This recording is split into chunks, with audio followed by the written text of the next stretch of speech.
ಆಲೂಗೆಡ್ಡೆನ ತೊಳ್ಕೊಂಡು ಚೆನ್ನಾಗಿ ಹಚ್ಚಿಕೊಂಡು ಬಿಸಿ ನೀರಲ್ಲಿ ಇದರೊಳಗೆ ಹಾಕಿದ್ದೀನಿ. ಇದು ಬೇಯಬೇಕು.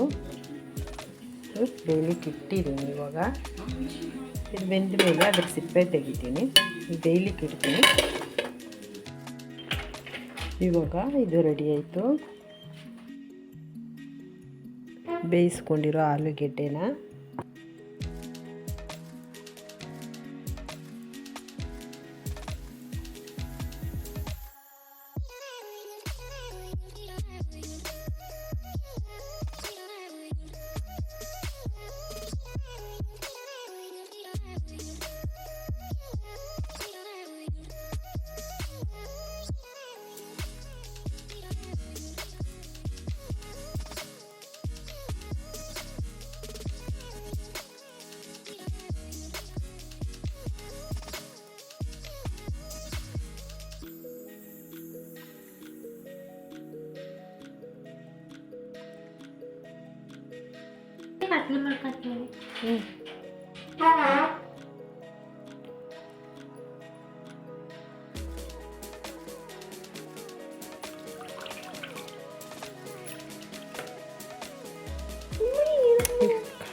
ಆಲೂಗೆಡ್ಡೆ ಬೇಯಿಸ್ಕೊಂಡು ಅದು ಮತ್ತು ಈ ಬ್ರೆಡ್ಡನ್ನು ನೀರಿನಲ್ಲಿ ಹಾಕಿ ಎದ್ದು ನೀರನ್ನು ಹಿಂಡಿ ನಂತರ ಇವೆರಡನ್ನೂ ಚೆನ್ನಾಗಿ ಮಿಕ್ಸ್ ಮಾಡ್ಕೊತಾ ಇದ್ದೀನಿ.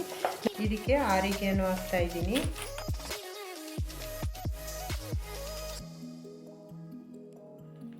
ಚಿಲ್ಲಿ ಫ್ಲೇಕ್ಸ್ ಹಾಕ್ತಾ ಇದ್ದೀನಿ. ಕಾರ್ನ್ಫ್ಲೋರು 1 ಸ್ಪೂನ್ ಹಾಕ್ತಾ ಇದ್ದೀನಿ.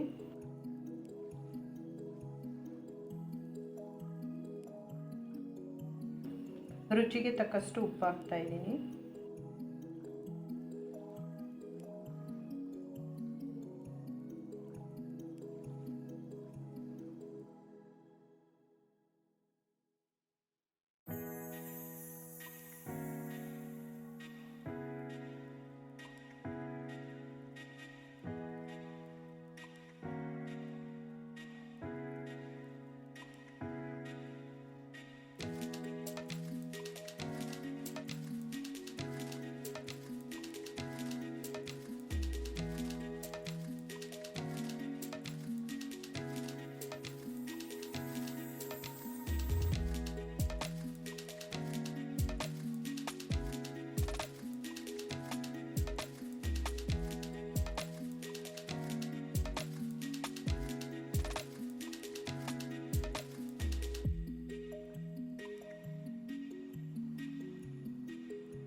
ಇವಾಗ ನಾನು ಸ್ಟವ್ ಹಚ್ಚಿ ಎಣ್ಣೆ ಕಾಯ್ಲಿಕ್ಕೆ ಇಟ್ಟಿದ್ದೀನಿ.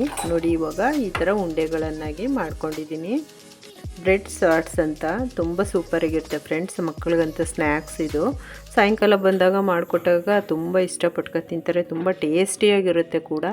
ಎಲ್ಲರಿಗೂ ಸಹ ಇಷ್ಟ ಆಗುತ್ತೆ. ತುಂಬ ಚೆನ್ನಾಗಿರುತ್ತೆ. ಒಮ್ಮೆ ಮಾಡಿ ಟೇಸ್ಟ್ ನೋಡಿ, ಮರೆಯದೇ ಮಾಡ್ಕೊಳ್ತೀನಿ ಫ್ರೆಂಡ್ಸ್. ತುಂಬ ಸಿಂಪಲ್ಲು ಸಹ. ಏನಂತ ಸಾಮಗ್ರಿಗಳೇನು ಇದಕ್ಕೇನು ಬೇಡ.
ಹಲೋ ಫ್ರೆಂಡ್ಸ್, ನಾನು ಈ ದಿನ ಬ್ರೆಡ್ ಶಾರ್ಟ್ಸ್ ಮಾಡಿದ್ದೀನಿ ಫ್ರೆಂಡ್ಸ್. ಸೂಪರಾಗಿರುತ್ತೆ ಫ್ರೆಂಡ್ಸ್. ಒಮ್ಮೆ ನೀವು ಮಾಡಿ ಟೇಸ್ಟ್ ನೋಡಿ, ತುಂಬ ಚೆನ್ನಾಗಿರುತ್ತೆ. ಮಕ್ಕಳಿಗಂತೂ ತುಂಬ ಇಷ್ಟ ಆಗುತ್ತೆ. ಇದು ಸ್ನ್ಯಾಕ್ಸು.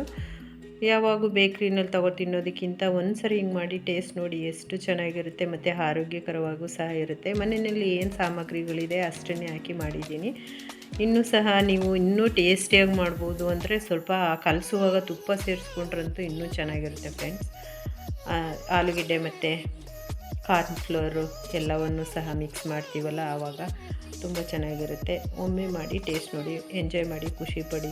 ಹಾಗೆ ಮರೆಯದೆ ಫ್ರೆಂಡ್ಸ್, ಲೈಕ್ ಮಾಡಿ, ಶೇರ್ ಮಾಡಿ, ಸಪೋರ್ಟ್ ಮಾಡಿ, ಕಮೆಂಟ್ಸ್ ಮಾಡಿ, ಸಬ್ಸ್ಕ್ರೈಬ್ ಮಾಡೋದನ್ನು ಮರಿಬೇಡಿ ಫ್ರೆಂಡ್ಸ್.